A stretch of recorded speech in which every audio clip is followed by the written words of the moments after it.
where we left off in the last episode, which is he kind of has two things going right now, which clearly wants revenge for Sarah, but at the same time, he's made this proclamation that maybe he doesn't need to sort of end his life doing this.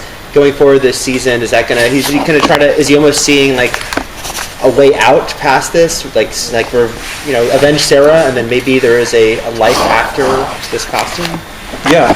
Can we make sure that they know that we're doing an interview? And awesome. Yeah, Oliver. The idea, I think, is the theme of the season is identity, and I know that everyone has talked about that. What we haven't been able to say is that we are thrown into this conundrum because of Sarah's death. Well, we are. So, I think right now Oliver can't see past the idea of being the Arrow. That's it. One of the cool things that we're doing this year is we are setting up a world by the end of the season where ultimately he will have that choice, and one way or the other he will make it. But vengeance and revenge is certainly on his mind at the moment. I want to talk to you about his partnership with Roy. As we saw in the first episode, he's explicit to make sure that it is his partner, not his sidekick. What can we expect from their dynamics moving forward this season? It's been the coolest part of the season for me, just the coolest part in as much as I like new elements on the show. Mm-hmm. I was talking with our producer yesterday about certain scenes that we're going to be playing in our stretch of episodes from 10 through 12, and he said, it's this. And I said, Mark, if you can tell me that we're doing a new thing entering into episode 60, then I'm very excited, because it's episode 60. In the early going this year, and we see it in episode 3, then certainly into episode 6. That's a really cool Oliver Roy episode. I've enjoyed their dynamic as much as I've enjoyed anything on the show this year. Mm-hmm. And I wanted to make sure, and we wanted to make sure, that we fleshed out the idea of what's happened over these 5 months. Right? A lot of water has been slapped over these 5 months. but at the same time, I saw a comment the other day, Oliver spent 5 years on an island and, to hone his archery skills, and now Roy's in the same spot. It's not necessarily true. We see real differences in skills and style when they're in the field together this year. So they are partners, but they're certainly not the same character. We saw last night that Ray Palmer can relate to Felicity in a way Oliver can't right now emotionally. Yep. When he gave her the speech about, he reminded her it'll get better. How is that going to affect Oliver watching those two working together and that connection between the two of them? Certainly haven't seen it yet. I haven't worked with Brandon since the pilot. When I see cuts of episodes, I'm really excited for his character and that development, because I think that he has been received really well. I think he's doing a wonderful job, and I think that he is bringing elements to the show that I would love to bring, but that's not Oliver. So as it pertains to Felicity, certainly going to learn how Oliver feels about it. It comes to a head towards the latter part of our fall run. Does this mean she's keeping it a secret for a while? That she's working with him? Mm-hmm. Nope. He knows. She announces it at the beginning of episode 3, right there, that she has to head to work at Queen Consolidated. Oliver pauses for a second and then just keeps going and changes the subjects. They were surprisingly okay. I mean, obviously there were greater things to deal with in the episode Sarah, but they were surprisingly okay after the premiere. Is there sort of an awkwardness going forward between Felicity and Oliver? Sure, but I've always strived for, on the show, making sure that relationships are adult relationships. You can kiss someone and you can profess something to them, but that doesn't mean that you avoid eye contact with them. There is like you said, there's a bigger goal, there's a much more important circumstance in play. So I'm sure that things are awkward, but they've got work to do. In the next episode, Oliver goes to find his sister. How is their reunion going to play out? How much is he going to know about, what she's been up to with Malcolm, and how's he going to react? Well, he knows very little about what she's done other than she has lied about where she is.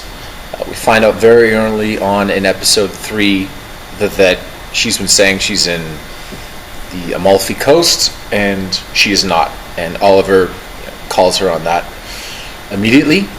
But it's Oliver comes to the realization that the only way to bring her home when it was lies that drove her away is to tell her the truth.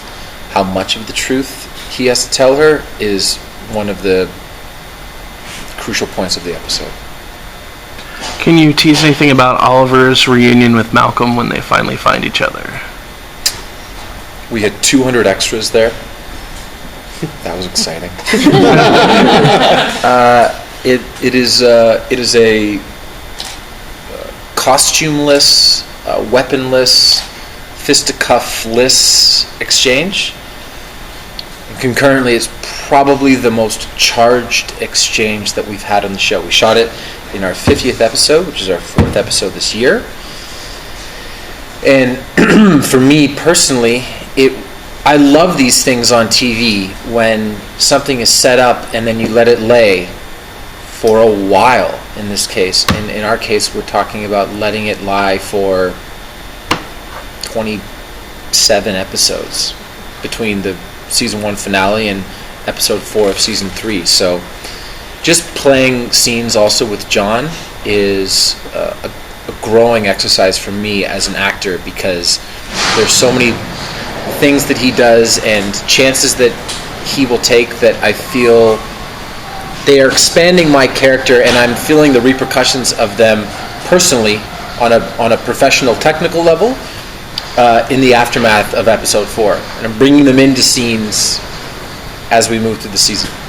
Andrew Kreisberg had teased that one of the biggest moments of Arrow actually happens in the Flash hour of the crossover.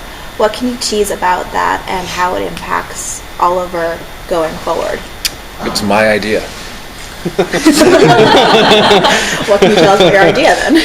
I can't tell you anything about it other than it relates to Central City, and it is when I saw it in the Flash script, it ended up being really actually quite gratifying that, first of all, I say it was my idea. Everyone has ideas all the time. It all goes into a melting pot. I just thought that it would be a cool idea if we ever did. I thought it would be a cool idea for the Flash. It ended up being a cool idea that we were able to utilize me for because we were doing a crossover with the Flash. So it was very professionally gratifying, and I just spoke with Glenn Winter on Wednesday. We were actually shooting some stuff for episode 308, which is our Flash crossover episode. And he said that he had seen a cut, and it was his favorite thing that I've been involved in so far on the show. And he's been around since the Hawk. So does it have anything to do with Oliver's child? I can't say anything about what it has to do with. Other than it is a, the crossovers are very much, we are very much guests in Central City, and very much the road team in Central City. Just as much as Grant and the whole Flash team are guests here. And we talk and we delve into the differences between Central City and Starling City. But this particular moment is very much an Arrow-centric moment. And what can you tease about these character interactions in the crossover episode? What was the most exciting dynamic to see played out? Well, it was me and Grant, because episode 108 is called Flash versus Arrow. So if our titles aren't just titles, you can always extrapolate. You can bet based on the title that we fight. So that whole dynamic, which took place over 3 nights of shooting, was a very new and different experience for me, just from a technical standpoint, because the Flash has so many effects. We do our fights. We are on Monday shooting the biggest fight that we've ever done on Arrow in an incredibly practical way. I'm shooting 100% of it. I have no double, and it's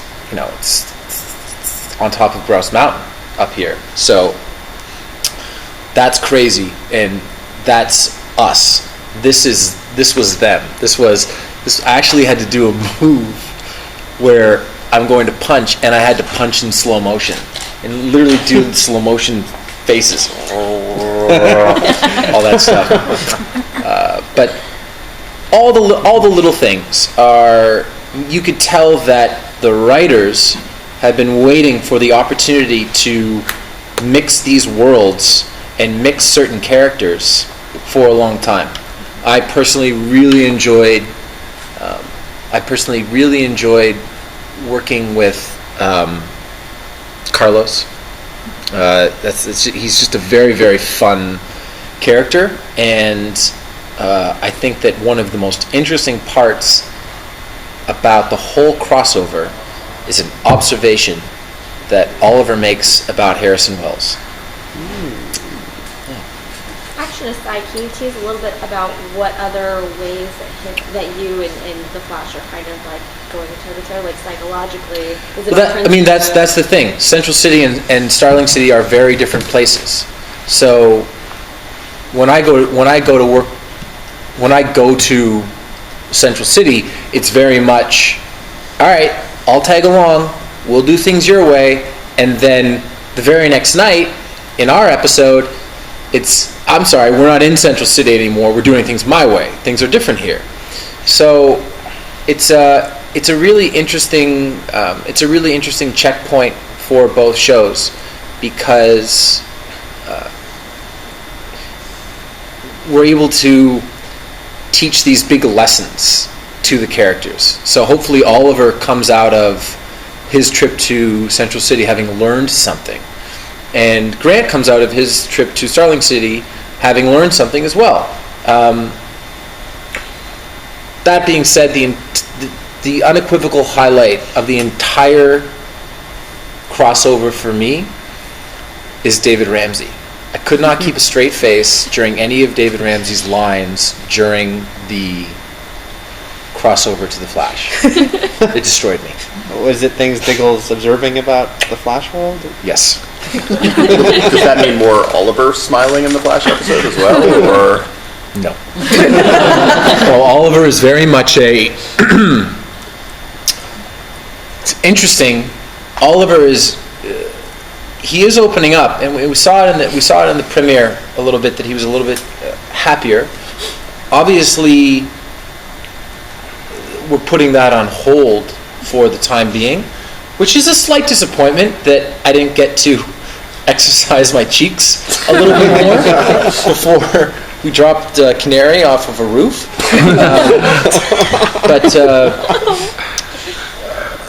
But it's interesting that Oliver is a little bit the curmudgeon when it comes to Barry, but it's because he's overly enthusiastic when it comes to being around me. So my default is to be a little bit more cynical. I think that our characters, when we're not together, are a little bit more towards the center. What's in store for Diggle now that he's back on Team Arrow? Has the dynamic between him and Oliver shifted? Well, he's on borrowed time a little bit. I think he respected what Oliver said during 301 once he saw baby Sarah. We haven't really dealt with the repercussions of him being back on the team yet, because we haven't caught the person that's killed Canary. So until that happens, we need to put all those dynamics on hold. They're on hold. It's very much status quo. Although this coming episode is very fun, a little bit similar to 206 last year when we went to Russia. It's boys' trip, going off, finding Thea, fun dynamics. Can you tease any of the upcoming flashbacks? So we're in Hong Kong, and then, which has been a very cool dynamic for the show. This week's episode is going to focus on the time between Thea getting in that limo and when Oliver and the team arrive in Corto Maltese. So I'm not in the flashbacks this week. Episode 5, we have Felicity's flashbacks, which we've had a couple of episodes this year that are very different so far. They're very different than your standard episode of Arrow. And I would put episode 2, episode 5, episode 10. I would put them all in that category of being a departure from the norm, which again is important when you're into your 3rd season. As of right now, they're deciding to keep Sarah's death from Lance. How is that going to weigh on Oliver, especially as he has to face him so constantly, both as the Arrow and as Oliver? Well, as the Arrow, we played it a little bit in the 2nd episode of him being worried. There's only so much that you can do with a voice modulator when you're getting information quickly. Oliver's not happy about it. That being said, much the same way that Oliver stood here while Diggle flailed his arms at him and said, "This is my decision, this is not yours," it is Laurel's decision, it's not Oliver's. And he's not going to step out on that. He has the ability to disagree without taking matters into his own hands. Certainly not happy about it. I think there's quite a respect between Oliver and Mr. Lance. Oliver was the one that was there for Laurel after Sarah's death, so can you talk a little bit about the dynamic between those two over the next few episodes? The dynamic has been very adversarial. Actually, what she wants and what he's prepared to reciprocate are at odds with one another, and that carries through certainly the fall run of the show.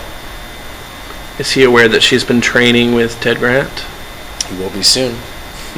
One of the things that's been really fun to watch this year is the evolution of the technology. That new bow is so badass. Yeah. Is that something that's exciting for you, just as a fan of the show?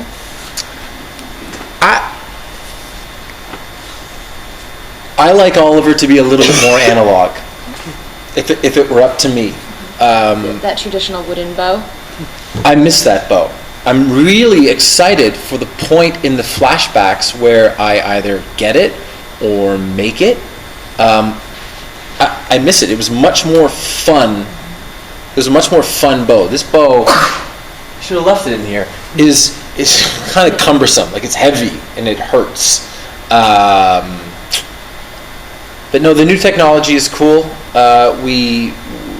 There's certainly some interesting trick arrows this year, but that's certainly more a service for that's more of a service for the fans. I like Oliver, wooden bow. And we do make some changes to the costume in our fall run as well, and I was such a grouch when it came to making changes. Like, I like it how it is. So we'll see. What changes were you most... I don't make any. Yeah. Someone else does. What changes were you upset about? I wasn't upset about any changes. They're all awesome. They look great. When anyone else sees the costume, they're like, badass. But for me, I just like things how they are. Can you talk about Nisa, because we know we're going to see her in 4. Obviously, she has a big history with Sarah, too. Yeah. And kind of what sort of that wild card presence will be in the midst of trying to solve Sarah's murder. She's a ticking time bomb. She leaves 4 as a ticking time bomb, and Oliver leaves with a whole host of new enemies. But it's very much he feels very much as though it's his responsibility to bring whoever did this to justice. And I will say that of all of the convoluted, devious plans that we've ever had on the show, the Who Killed Canary device is right at the top. Do you think, when we talked to Mark a couple weeks ago, and he was saying how with Sarah dead, he sees Nisa as being able to sort of fill that role as, a very strong physical female presence on the show. But your characters, they don't exactly see eye to eye. So, for the two of them, how do you think they can or cannot cooperate? There's an opportunity for them to work in there's an opportunity for them to work in concert in episode 4, but Oliver's methods and Nissa's methods don't match up. She's the, shoot them all, figure it out afterwards. And Oliver's like, I used to be that way, but I'm not anymore. So that creates the conflict for them. But Katrina has been excellent this year. We've seen her a few times now, and it's always a treat, I think, that she has fleshed out the Nissa character and actually given. I think it's been probably helpful for Matt, who's playing her father, and having such a strong, fleshed out character as his daughter has probably given him a really nice signpost for how to play Roz. We'll talk a bit about Matt then. Nice segue. If you insist. I do. He's great. I had my first opportunity to work with him recently, and he was he's wonderful. He's really good. He's very the character has a very worldly feel without being, I wouldn't call it exotic at all. When I saw the reveal of his wardrobe at Comic-Con, I thought somewhat exotic, but he grounds it and he puts it into our world. I'm very excited for his development on the show. Have we gotten to see him in action? Last question. Have we gotten to see him in action at all? Have you because obviously if someone is sort of at the I pinnacle haven't. of, okay. But we meet him on the show relatively soon. You said you're really excited for people to get to see him. What are you most excited for people to see this season out of everything? Boy.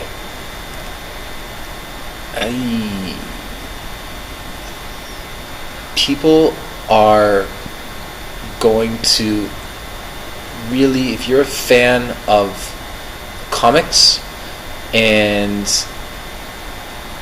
you're really going to enjoy the reveal of Ra's al Ghul. And I mean like the first frames of seeing him. That's going to be pretty cool. That's going to give it's going to create a lot of chatter.